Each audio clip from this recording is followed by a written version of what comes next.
Hello, this is John Maggiore with Maggiore on Bowie.com. I am here today with a very, very special guest, Lisa Perrott, all the way from New Zealand, or depending on where you are, I'm all the way in Albany, New York. Lisa is a senior lecturer in screen and media at the University of Waikato in New Zealand, and author of the excellent book, David Bowie and the Art of Music Video, which is now out in paperback, and the cover is behind me. If you haven't read the book yet, get it right after this interview. If you're interested in the topics on this blog, you're going to eat this book up and read it in 3 days, if not 2 days. I'll include a link to Amazon, but really you should go to your local bookstore and ask for it. So Lisa, thank you. First of all, thank you for writing the book. I thought it was excellent. And thank you for joining me here today. So let me just start by asking you, why did you write the book? Okay, well, first of all, I just want to say thank you, John, for inviting me to be interviewed and to appear on your blog. It's a huge honour for me. I just want to say this is a New Zealand welcome statement, kia ora koutou, to the audience watching and listening into this. From Aotearoa, New Zealand, I feel very proud to be speaking for my country, in a sense. So why did I write the book? Okay, so it's a little bit of a long story, but I'll try to sort of phrase this in a nutshell. I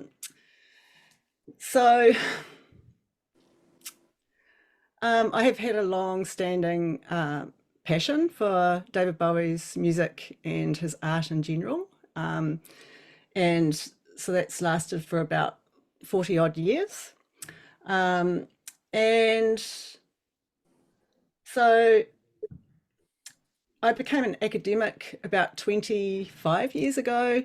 And I have been researching and teaching in the areas of screen media, but primarily documentary and animation. And I've always loved music, but I never really have, until this point, researched or taught in this area. So one day, one of my friends mentioned to me, did you realise there was a David Bowie conference in Melbourne soon? And this was in 2015. And I went, wow, that's so cool. An academic Bowie conference. Hey, I'd love to go to it. So I thought, well, I'll apply and see what happens. And I was accepted, and I went over to Melbourne to deliver a conference paper on David Bowie and music video, focusing primarily on the video Boys Keep Swinging. And that went down really well. And the same as I was there, because it was held at the Moving Image Centre in Melbourne, where there was the David Bowie exhibition was being held at the same time. So I took the opportunity to go to that exhibition, and it just blew me away. It was just overwhelming, amazing, the total experience, really. And then there was part of the exhibition which was focusing on the music videos, and there were all these screens, and I was just like really just immersing. This is the bit that I really loved about the exhibition.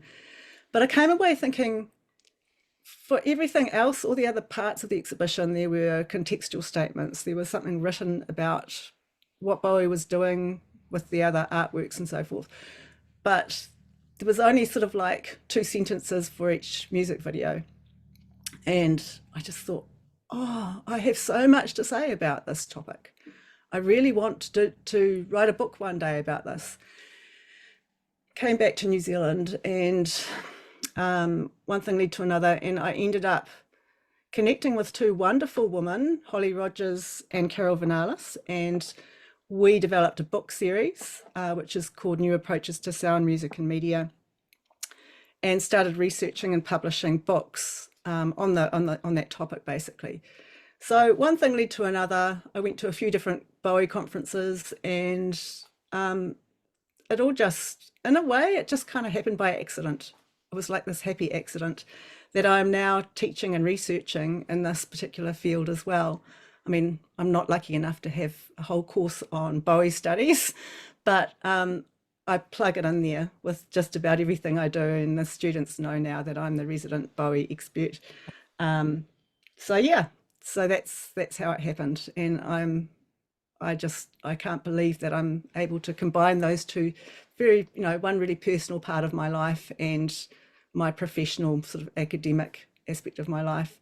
And just on that note too, it became a little bit of a challenge with writing the book because I was adamant I wanted this book to be accessible to a broad audience, that I wanted fans to read it. I wanted young people to read it, people who hadn't come across Bowie before to read it and be inspired in some way. I didn't want to turn them off and make them think, Right. oh, this is some stuffy, you know, stuffy scholarly thing. And I say that with respect to the scholarly world as well. So I mean, you've read the book, John.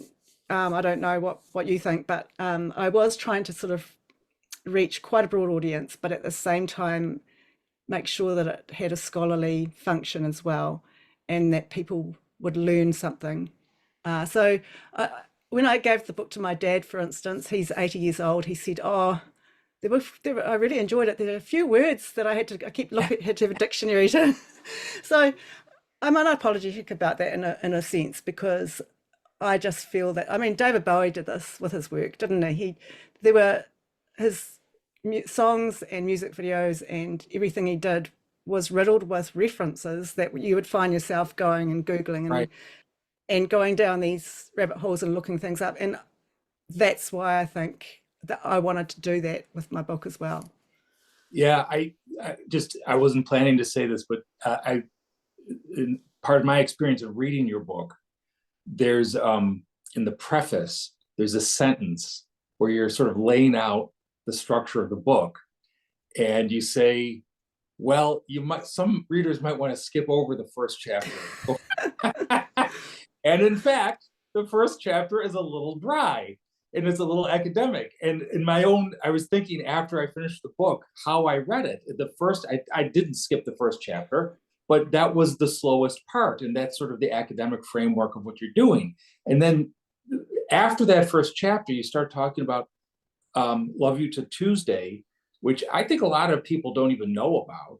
But for me, it just blasted off. And I felt like maybe that first chapter isn't accessible to everybody, but the rest of it is. And the way I was reading it was I wanted to get to the next sentence throughout the whole rest of the book. And so I probably read the rest of the book as quickly as I read that entire first chapter.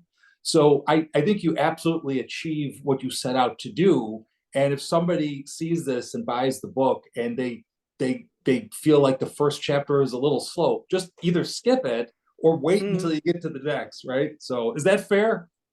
That's totally fair, and that's what I would hope people. I'm quite comfortable with people having a go with it and then go, oh, yeah, I'll skip this and I'll get on to the other bits. I think for my academic colleagues, particularly working in the field of music video, for instance, Yeah. that first chapter, it's essential that I lay that out. Yeah. Because part of it too is about acknowledging all the scholarly work that's been done beforehand that I'm that's underpinning what I'm doing. And I feel very strongly as an academic that you have to acknowledge all those people, including people like Chris O'Leary, for instance, and Leah Cardos, the people that you rely on. So I relied a lot on their work because musicology and music is not really part of my academic background, and I'm not a musician either. So I did rely a lot on their work. I'm very lucky that my partner is a musician, so I was able to discuss a lot of the music videos and the musical content with him. But so that I fully acknowledged him as well. So so that first chapter is necessary from an academic scholarly perspective to do those things. Right. And also I hope that maybe people who don't have a scholarly background and read the rest of the book might just go back to that first chapter and go, oh, what was she getting at there? And then it might make a bit more sense. But I think your book, you could correct me if I'm wrong about this, is the first book that really is entirely focused on Bowie's music videos. At I least think I so. think I that's think right. I so. haven't seen that before. And not to linger on the first chapter, but one of the things that impressed me was the extent to which the art form of music videos are taken seriously as an academic topic. And so I ask somewhat provocatively, aren't music videos just commercials? You have read that first chapter well. Yeah. So yes, this is part of the reason, part of what inspired me to write the book as well is my study of music videos. I have found it a wonderful area to study and so full, so rich, but frustrated. So I became really frustrated that within academia, within the scholarly world, for quite a long time, music video wasn't deemed to be scholarly enough, serious enough to actually study. And still, I think I would be struggling to get a whole course devoted to music video. Yeah. Um, and so there's that, but also just in outside of academia and everyday life, I think there are kind of assumptions about music videos. They're just made as commercials, and there are many uh, artists, singers, bands who would treat a music video in that way and say, "Oh, let's just go and get this music video made to rebrand us or to sell more of the music." But partly through what I learned from Bowie's music videos is that he didn't treat them in that way. He definitely did see the commercial aspect and the commercial function, but he treated them as an art form. Um, and so this comes back to, what is art as well? What is art and how is art related? Can it be related to the commercial world? And this is another thing that Bowie had so much to teach people about. Right. So for me, art is art is expressive. Art is usually sensorially affective in the sense that your senses are affected by art, whether it's music or painting or whatever. And art is transformative. Um, and all of those things, I would say that David Bowie managed to achieve in most of his music videos. Um, yeah, so I, I think, yeah, to answer your question, music video is an art form, but can be used in a commercial sense as well. It's And not either or. part of your contention is that Bowie helped establish the music video as an art form. Can Yes. you expand on that observation? Yes. Okay. So, um, well, firstly, just going sort of referring back to something else we were talking about. So, I think there was some kind of like myths or misnomers about music video. And even in academia, this is a common myth that comes up that music video started with MTV. As soon as MTV came about, that's what kicked off music video. There was nothing before that, and often that prehistory of music video is completely ignored. Until recently, there's some amazing scholars that Emily Carston from the UK, Matthias Korsgaard. There are some really amazing scholars who have really examined the prehistory of music video. So the role that Bowie played, I believe, he was only one of many people who established music video as an art form. I'm not saying that he was the only person, but he did this in collaboration with the music video directors that he worked with, and also with other collaborators that he worked with, people like Lindsay Kemp, for instance, who taught him the art of mime. So I suppose that's kind of like one of the main arguments that comes through in my book, that not only is music video a collaborative art form, but that David Bowie played a key role. He was a vanguard, I would say, in establishing music video collaboratively as a collaborative art form. And I say that too because he did it in a collaborative way, and he, the way in which he worked on music video was not singular.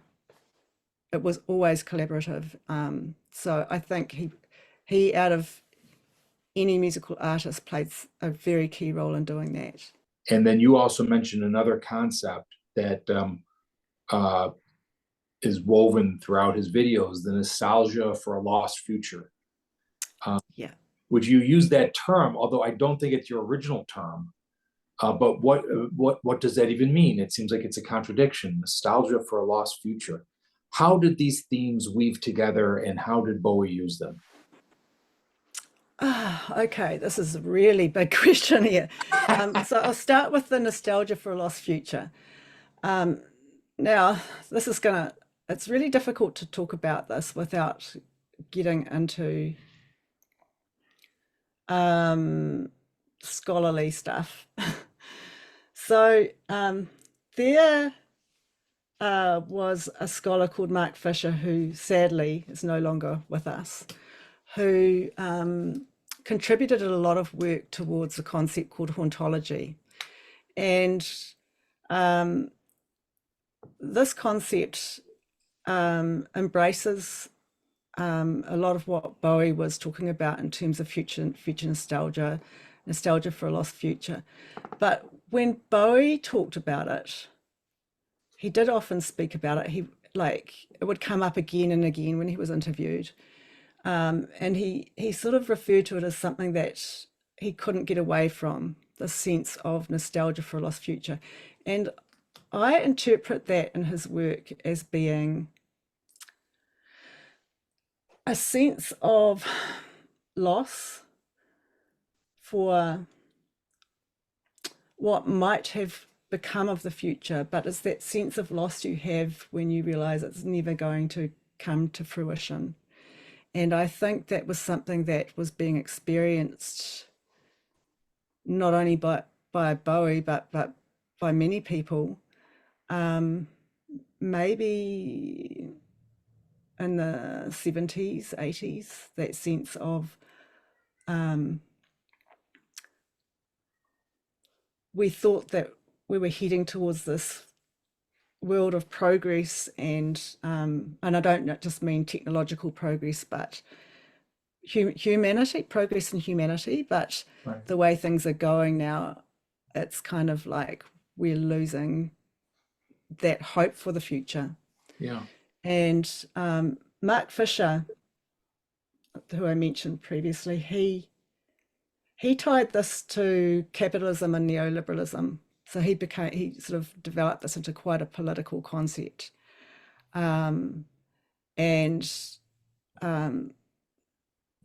Yeah, so I think there's so much to this concept that I can't really get into in this interview. But I have written some journal articles about it if anybody wants to read further about it. But, the sense of future nostalgia is reiterated throughout Bowie's songs and music videos. Even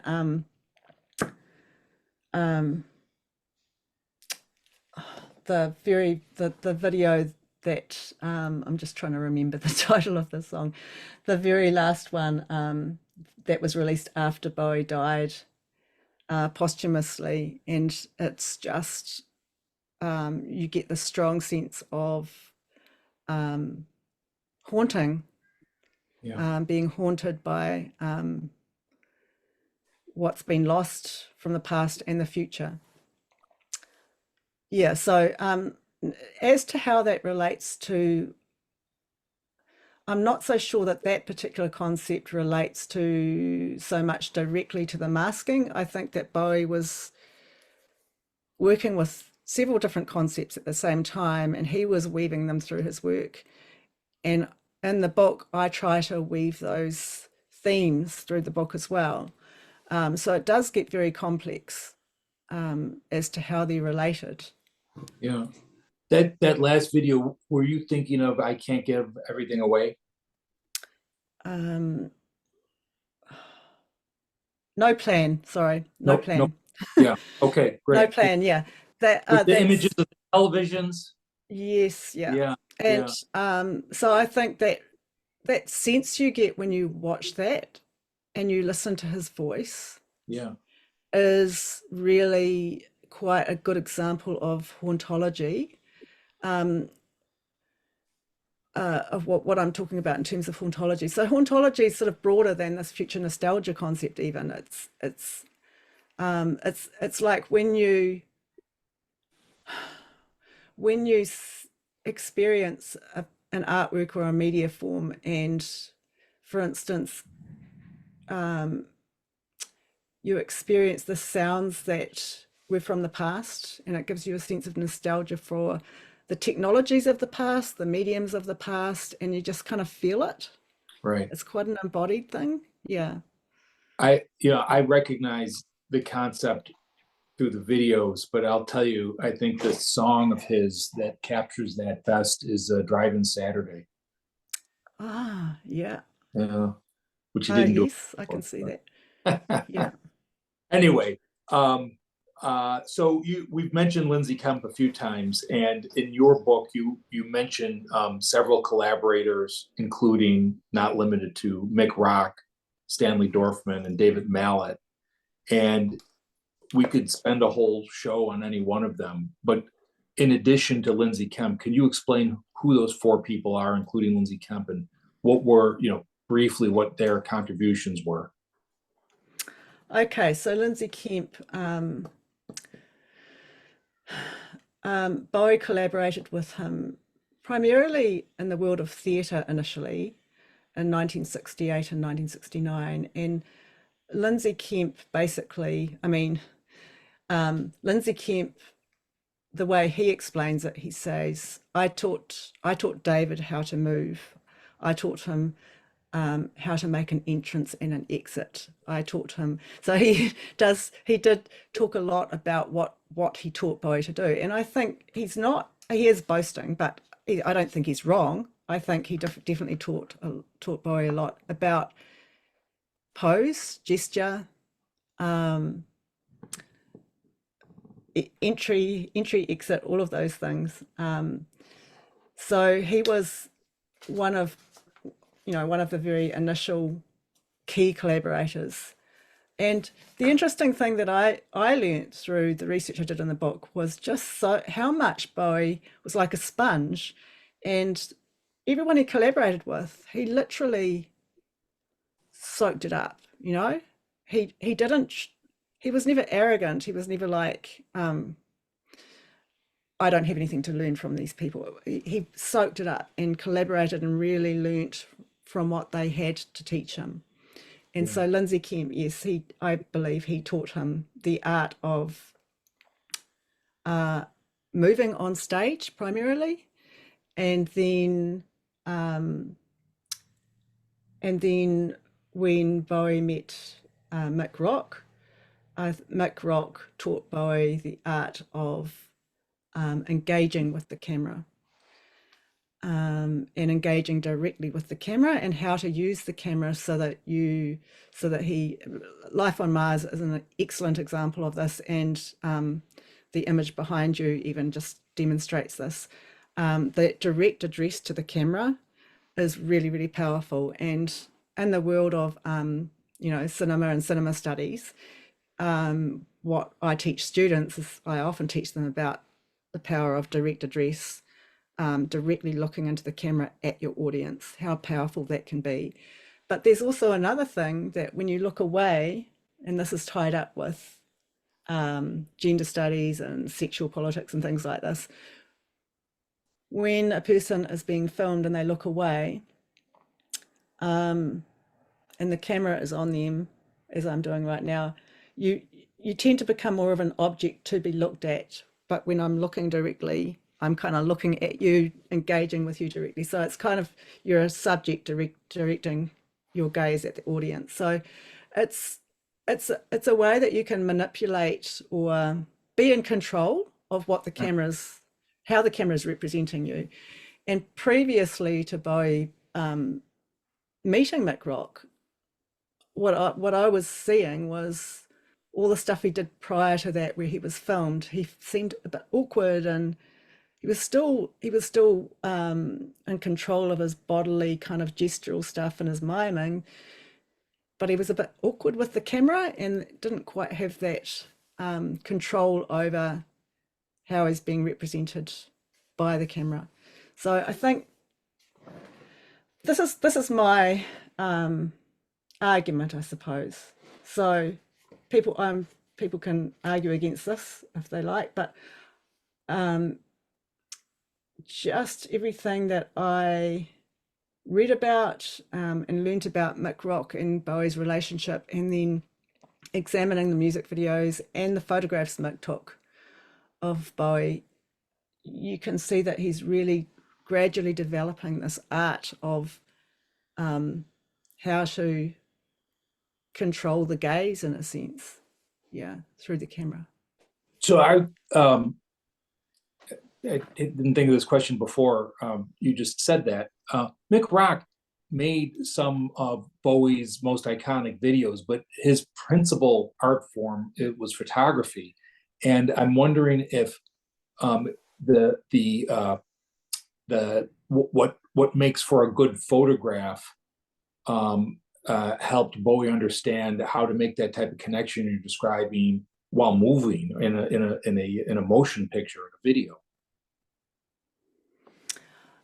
So your question is what, in a sense, the medium of photography, what makes for a good photo? Yeah, the awareness of the camera, the awareness of how your face or your body makes up the it's framed by the parameters of the photograph itself. So Mick Rock is the master of that in terms of photography. But does between them, when you talk about collaboration between Mick Rock and David Bowie, they figure out how to take what works in a still image and put it to work in a moving image in the video. Yes, and they figured that out together. Yeah. So this is why I think their relationship was really, really quite key to Bowie and to Mick Rock, in the sense of music video was new to Mick, like he was a photographer. So I think for some people, and there's another music video director who I'm writing about in this next book, Floria Sigismondi, who started off as a photographer. And Mick Rock and Floria, I think, are similar in the sense that they have a really deep, intuitive understanding of the relationship between the still image and the moving image. Yeah. And I'm quite obsessed with this, the relationship between the still image and the moving image, because I teach and research in the field of animation, and that's key to animation. That very notion of that relationship is key. And it comes down to life and death in a sense. Yeah, I'm getting a little bit abstract here, but it is having an understanding of what is captured in a still image and what the difference is with the moving image and how you can transfer that over. I think Mick Rock had a very deep understanding of that. He was quite a spiritual person, and I'm really sad that I didn't get to interview him. He was on my list of people, and I tried to contact him, heard nothing back, and kept trying, and then he died. Yeah. But yeah, so he talked about, I think one of the quotes I quote him as saying, I'm not in the business of documenting people. I'm in the business of bottling auras. And I think that's exactly what he was doing. Is when you look at his any of his photographs, not only of Bowie, of other people, it's something it's very kind of spiritual that comes through. It's like an aura kind of thing of each of those people. Yeah. Um, yeah. So, and I think that comes down to his ability for empathy and kind of deep connection with the people he was photographing. Yeah. I don't want to spend too much time on this one topic, but I'll just more of an observation than a question. If you think about that Life on Mars video, one of the most iconic of Bowie's videos and one of the most iconic of his images, that pale blue suit, that the heavy makeup, it exists, the entire video exists in one frame. He doesn't go anywhere. He's standing in one place. It's like a photograph, yet it's so communicative and it's so revealing. Again, there's no question there, but we're talking about it and I see the eyes behind me. And it's yes, it's like a photograph and it's like a painting. Yeah. And Yeah. it's so this is one of the reasons it's one of my favorite music videos of all time, because it achieves it achieves this thing called remediation, another scholarly topic, Yeah. Yeah. which I hope I've managed to sort of explain through example in the book. It's about how one medium can be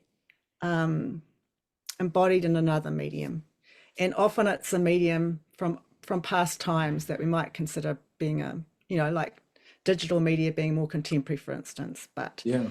and this is why I wanted to paint the cover for the book, because I wanted to engage in that process of remediation as well, you know, by transforming an image from the music video back into a painting, you know. So yeah, so I'm quite obsessed with that whole idea of remediation, and I think Bowie was himself, without maybe using the word, no. But yeah, I think that video really does that on so many levels. Yeah. By the way, I didn't realize you painted it, and it's beautiful. So Oh, thank you. it's terrific. Um, so there is a little bit of a story behind this. I used to paint when I was a child, and I had never painted, I don't think, with watercolors. And I painted maybe in my early 20s a little bit. So I basically I borrowed my dad's paints, watercolor paints, and pulled them out just for this purpose, because I just felt like I wanted to do it. So it's by no means like a professional artist thing, but it's just an expression, you know. Well, I'll tell you, the From hardest thing to paint are in representative painting are eyes, and you got the eye. Not only did you get the eyes, but you got the eyes and the lips, and that's it. And you know what it is. That's amazing. So that's great. Well, I didn't. thank you. Yeah, it's beautiful. Let me ask you Yeah. about a couple other videos and some points that you observed. Boys Keep Swinging, which you Yes. earlier. Uh, Yeah. that is the first video to feature the iconic lipstick smear. So what was that about, and why have other artists like Lady Gaga and Lorde replicated that move, and Bowie himself replicated that move? Okay. So, did a bit of digging around to work this one out. Um, so Bowie said himself that he basically, as he did in his very magpie way, he stole the gesture of the lipstick smear. He first saw it. He said it was a Romy Haag move in a Berlin nightclub that he went to, and he saw it and he thought, "Oh, that's amazing! That's really powerful. I'm going to use that." But he talked about wanting to inflect it with. He thought it was such an anarchistic act, and he really loved the idea of messing up your makeup, like all this work that had been done in your makeup, and just messing it up and the anarchism of it. So he wanted to put his own inflection on it, and I believe he really did that. He kind of made that gesture his own, even though it's got this prehistory, right? Quite a long-standing history, and it has signified. It's got a sort of a very strong subversive signification, or it had when it was being used as a sort of a drag act. So Bowie did that, and it was so powerful in that video that the video, I believe, was banned in the States. It was like, I think it was banned in the UK for a while even. So yeah, testament to the power of the gesture. But what fascinated me was that it was being reiterated, that gesture was being reiterated. I saw Lorde using it at the 2016 Music Awards. And then Lady Gaga has used it in one of her videos. And then the more I looked through the videos, I could see Jiling Ching and China Girl used it at the end of China Girl, in quite a subversive way, but it's a gesture that can be recontextualized to mean different things. And so Bowie used it in the Jump They Say video as well. It's really hard to find the moment, but he just quickly does it. And in that video, it's more about it's more a signification of subversion against the kind of corporate world, I believe. That's the way I interpreted it in that video. In China Girl, I believe it's more of a the signification is more about a comment of resistance to colonialism and Orientalism, you know. So yeah, it can be recontextualized. And for Lorde, I'm not quite sure. So this is the thing, I haven't talked to Lorde or Lady Gaga, but they will have their own take on it, how they think it's a subversive act. Yeah, so I think it's very powerful and a really good example of the power of gesture and the way that gestures can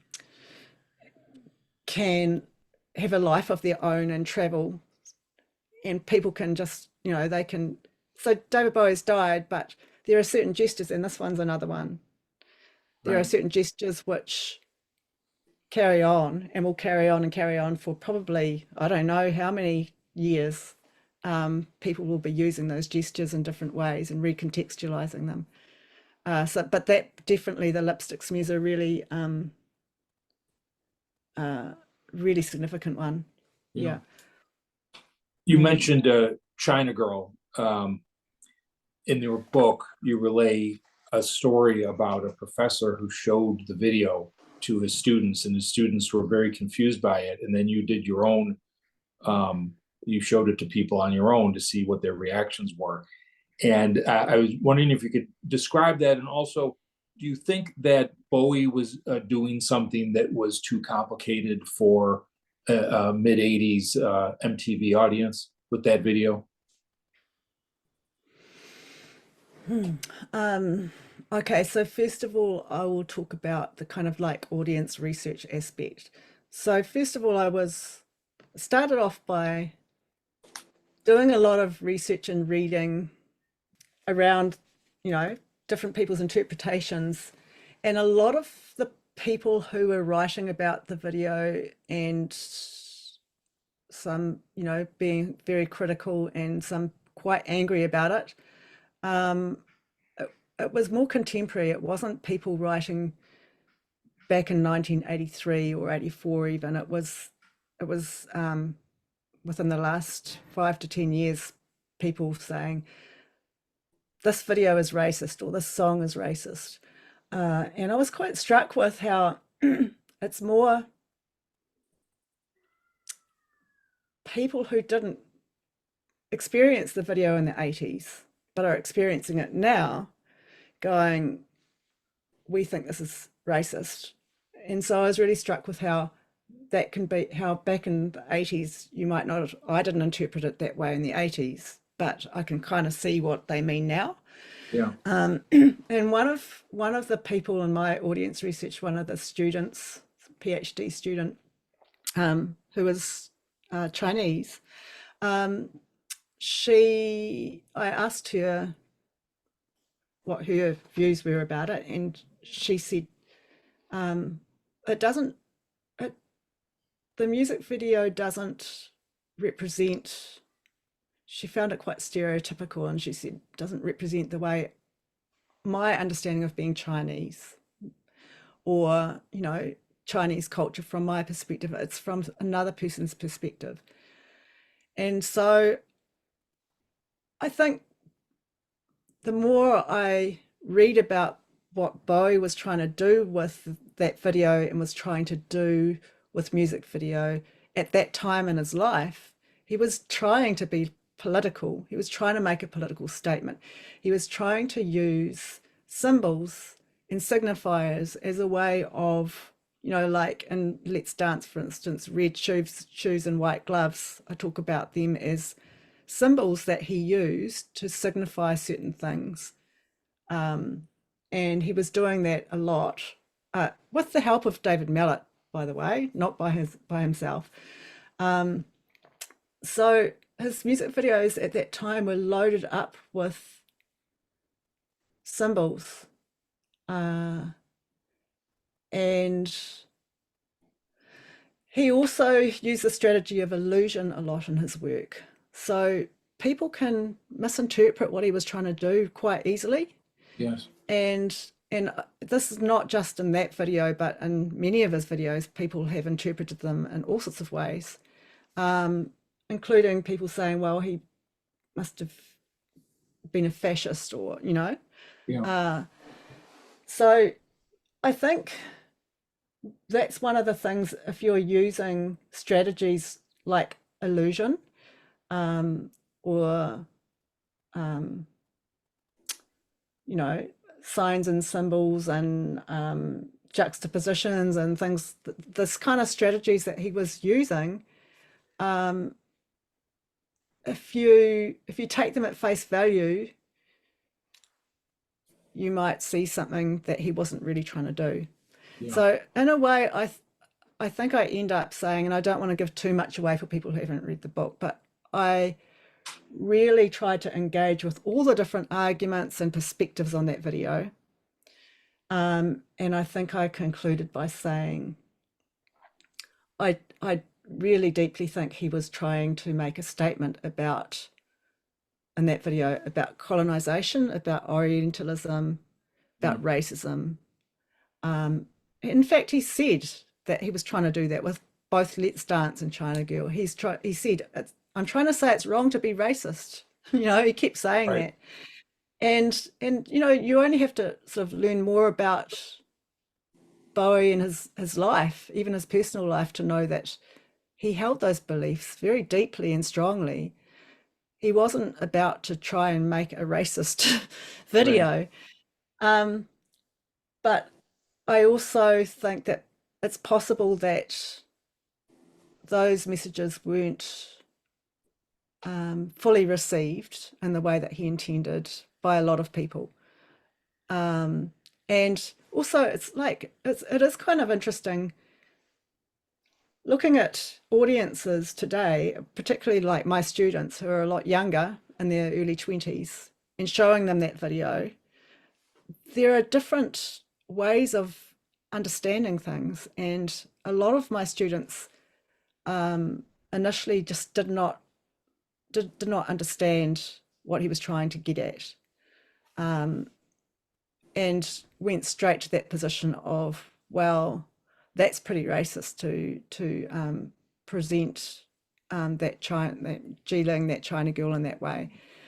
And so it was really telling for me to talk to Jiling about this, and then to read some of what she had to say about it. And she was quite clear.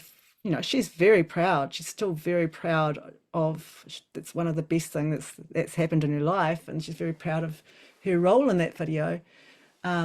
but I think she sort of sees too that maybe that didn't the messages didn't get through clearly to enough people. Yeah. Well, this is another topic I think we could just devote a whole show to, but there's so much in your book that I'm going to leave that. We're going to leave that at that. I do want to ask, Yeah. yeah, one more song that's represented in video that you address, which is Space Oddity. And Space Oddity almost serves as a skeleton for the book because you mentioned three different videos from three different periods during the scope of your study. One is as part of the Love You Till Tuesday project. Then one is, I think, a McRock video in the early 70s.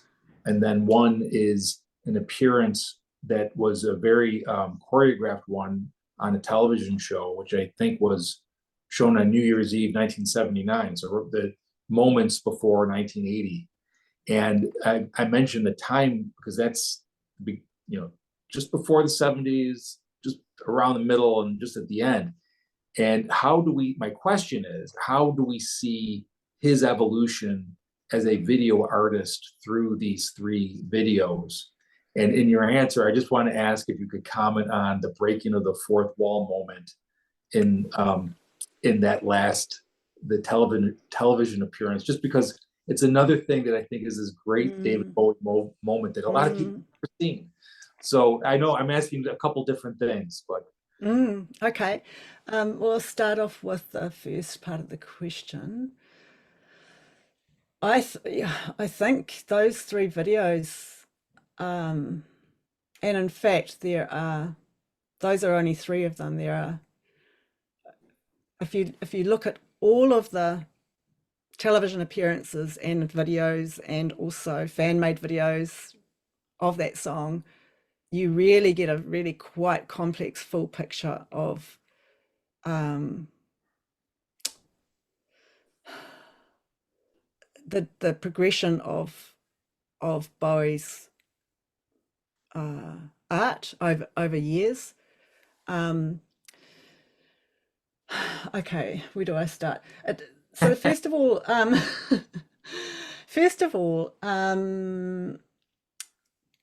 1969, the Space Oddity video. If anyone hasn't seen it, it is a must see.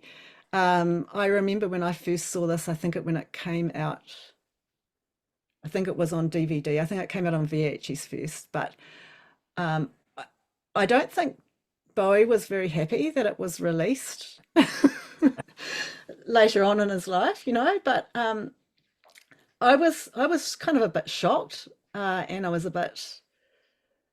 It wasn't just that; it was the Love You Till Tuesday and all of that I was a bit shocked by. Anyway, it's so rudimentary and it's so kind of like trying to be like sci-fi, but in the lamest way. yeah. And even down to the sort of like helmet that he puts on and the goofy expression he has on his face, and everything is just so lame. But it kind of is really a relic in that sense. Yeah. Because because it is so lame, but also there's a shot which I've included an image from that video where Bowie's looking into the camera, but he just looks so forlorn. I think he'd just broken up with his girlfriend at the time. I read that somewhere, so maybe that's why he was looking so sad. Anyway, onto the question. Yeah, so I think what you see there is Bowie when he before he'd really learnt the master of being in control of the camera and the gaze and everything. So you see that. It's him kind of being quite experimental and kind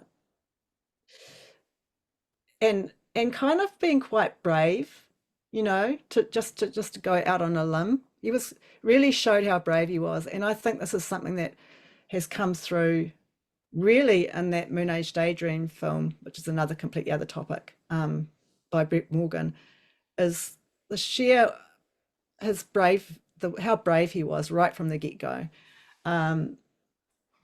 Everyone else, all the other rock artists were doing all these really super authentic kind of videos, and he was there with all of his miming techniques and things.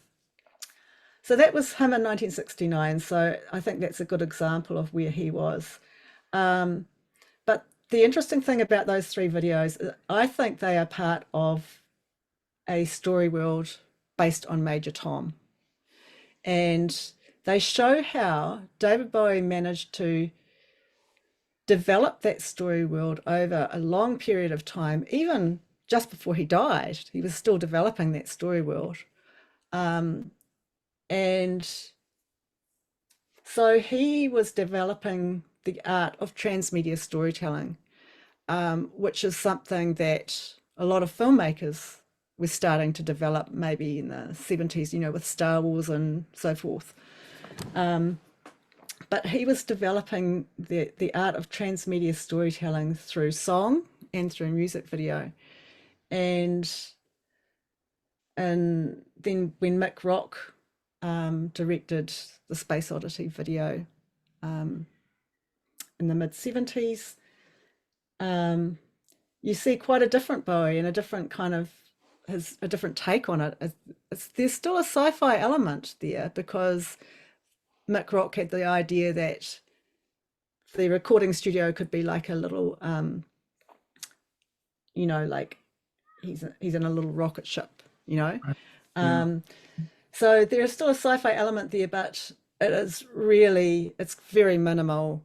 There's no kind of attempt to be creating these kind of sci-fi sets or anything like that. And there's no mime. Bowie's just kind of like sitting there. So I think there in that video, you see him actually, what I was saying before about Mick Rock, being in control of his representation, screen representation, and the gaze, and he has moments where he looks directly into the camera, and then moments when he looks away, and you kind of feel a bit sorry for him. He just looks sad, and he's manipulating in a good way, manipulating the camera in a sense. So you see that part of his development as an artist. And then in the next one, and that was directed by David Mallet, so that was, as you said, the end of 79. He was really developing music video as an art form by this point, and really, so you see all these references to German Expressionism, the Cabinet of Dr. Caligari. I think I've referenced that Expressionist film. German Expressionist kind of lighting techniques, film noir lighting techniques. So, and this is not just Bowie alone, but I think he would have played quite a key role in those kinds of visual ideas, along with, collaborating with Mallet. So he's really developing music video as an art form. Again, you see the direct address to camera starts off that way, and it's so powerful, that shot, really intense, but you get the sense that he's vulnerable, or like he's not so much in control of the gaze, he's being controlled somehow. You just get the strong sense that what you're looking at is a surveillance shot or something, and he looks awkward, and he's all kind of jerky, and his eyes are flitting around. So he's acting. So his acting skills have developed by the stage as well. And so I love that video, just the sheer intensity of the way it starts. And then you mentioned the breaking of the fourth wall, and that's when he's singing ground control to Major Tom, ground control to Major Tom.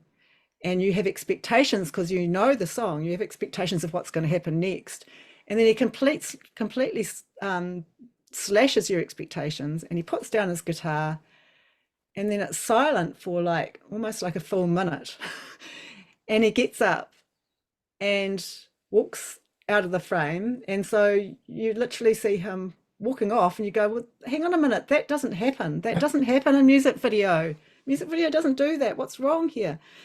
And so I think this is brilliant. And this is so Bowie, isn't it? Just completely slash our expectations. Right.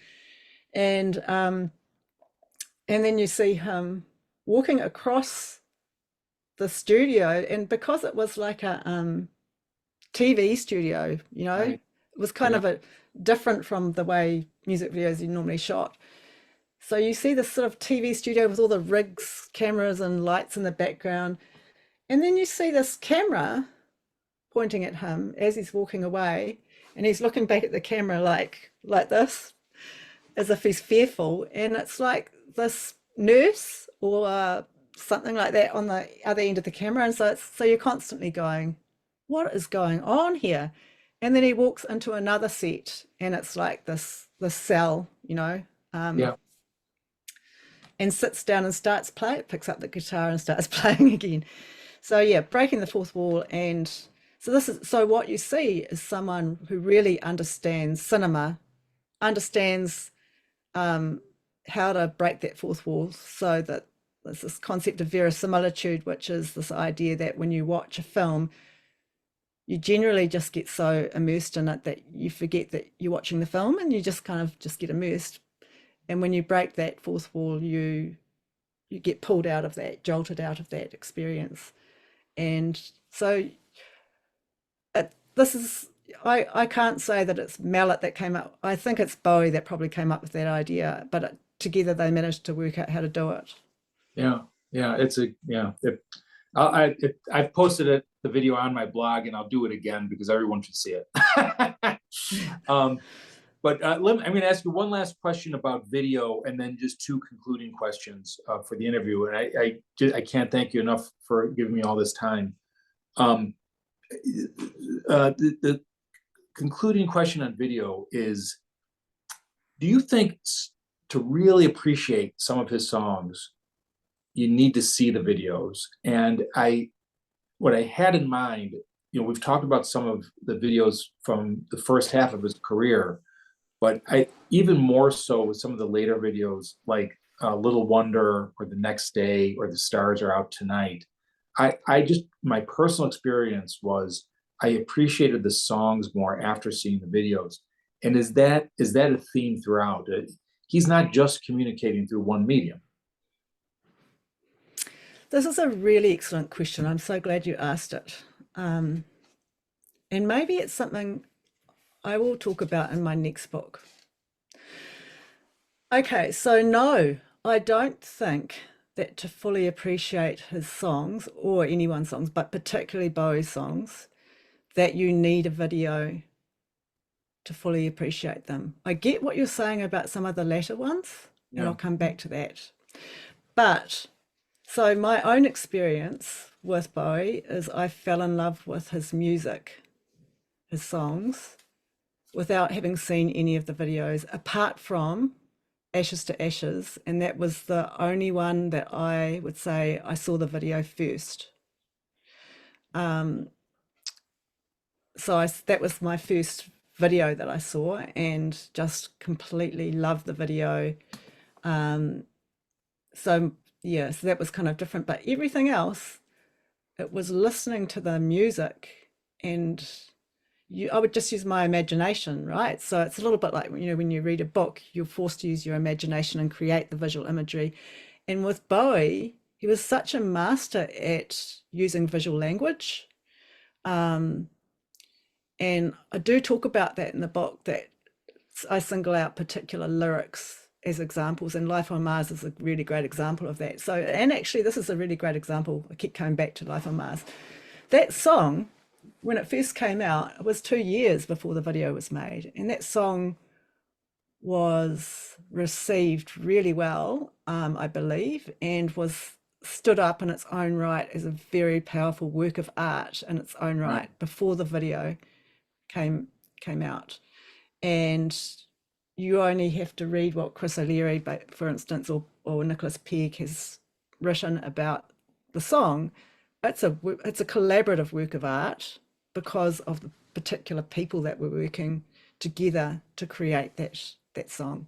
and the music. So it didn't require the video, but then the video comes along and it's created something else. So it's a different type of art, a different medium. And it's almost like another layer of meaning, another layer of expression. That's the way I see the music videos. And that's why in the book, you'll see that I go Life on Mars, the song, and then I go through all of that. And then I go Life on Mars, the video. And I try with most of the videos, I try to do it that way because I'm trying to sort of say they both stand up in their own right. You know, the song doesn't need the video, but this is what happens when the two are put together. And it's the relationships between the visual imagery and the music and the lyrics and everything that come together and create something different. So yeah, what was the other part of your question? Well, you covered it. Yeah. You covered it. So I've got two closing questions though. So you mentioned your next book. Can you give us a preview? What are you? What's the general approach to the next book? Okay, the next book is titled David Bowie and the Transformation of Music Video.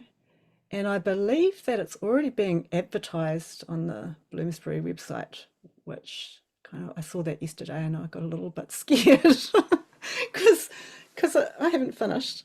Yeah.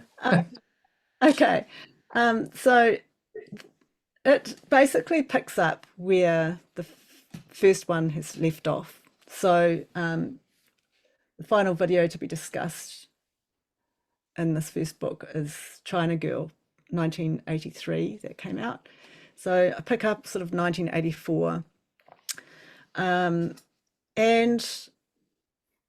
the book is more about not so much music video as an art form and how it was established as an art form, but more about media convergence and the way sort of the concept of transmedia storytelling, which I've talked about before, and I've also talked about in this book, but it's more about the way in which Bowie played a role in converging different mediums and transforming music video into something new that people weren't expecting in the process. So there are, I don't want to give too much away again, but there are several different examples of where he manages to converge the music video form with, for instance,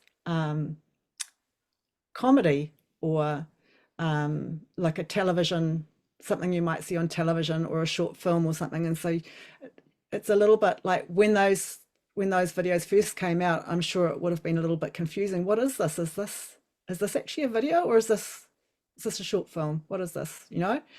And then later on, more recently, you know, The Stars Are Out Tonight, videos like that exemplify him transforming it again into something that we're not expecting. And what exactly is this that we're watching?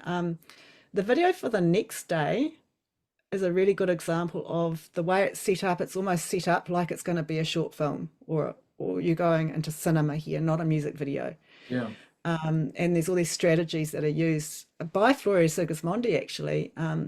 She's a person I've actually studied a lot of her videos, and yeah, I can't wait for this book to come out for what I have to say about what her contribution. Yeah, so it's about the transformation of music video, and it culminates in quite a deep discussion of the tribute videos and the fan-made videos as an extension, and how Bowie basically set things up so that he basically, when he left the world, he left us all with this huge body of work, which other people could then pick up some of his strategies and ideas and themes and rework them. And I feel that he would have been very, very happy to know that all these other videos were being made. You mentioned, I think you mentioned to me previously, Nacho Video, because I've mentioned him Yes. in the book, Yeah. who I actually interviewed, and I would encourage you to interview him actually. Great guy.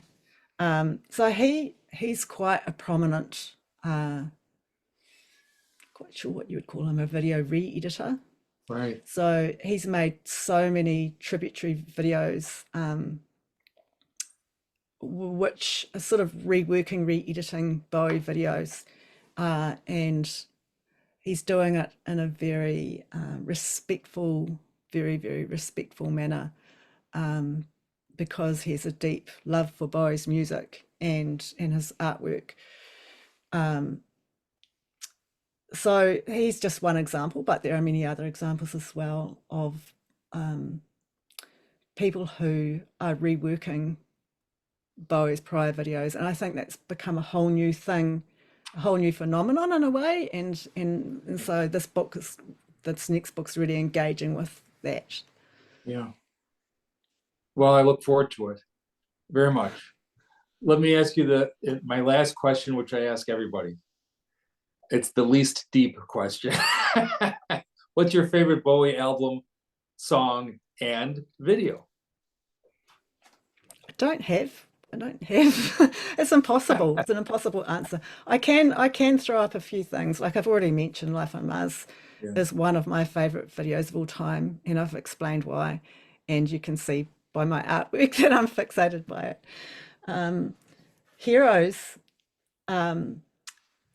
also one of my favorite videos. And I just have to say too, you did ask me a question about Stanley Dorfman and David Mallet. Yes. Um, Yes. and I do I I don't want to not mention them in this interview because Stanley Dorfman, I believe, or both of them are very, very significant collaborators for Bowie, and they both played a key role. And I talked a lot about Mick Rock, but just as Mick Rock taught Bowie how to use the camera and how to have control over his screen representation, I believe that Dorfman played this role where he enabled, I don't know if it's fair to say taught him, but together they worked out how Bowie could be like a sculptural object, you know. And Dorfman really, his contribution was about sculpting with light. And what you see in Heroes is just this living sculpture, you know, like being lit in the most amazing three-dimensional way, and Bowie being just kind of like going like this, moving his body gently and catching the light here and catching the light there. And then at one point the light comes through and there's this striking light coming through his thighs. It's just marvelous. It's really Right. quite a marvelous, very minimal video. So I love that video and I love the song as well. But honestly, there are just so many songs that I have. Driving Saturday, I used to love when I was a teenager. I felt like it really spoke to me somehow. Lady Grinning Soul is a song that I just find so powerful and beautiful. Although I know that the meaning behind it isn't supposed to be so beautiful. So yeah, I just wanted to mention that I think that Stanley Dorfman played such an important role as well, even though, you know, it was just for a blip really. And then David Mallet also he just directed so many videos with Bowie that he was, I think one of his roles was in actually stepping back a bit and going, David, you can come in and actually direct this. And this is what happened on Ashes to Ashes.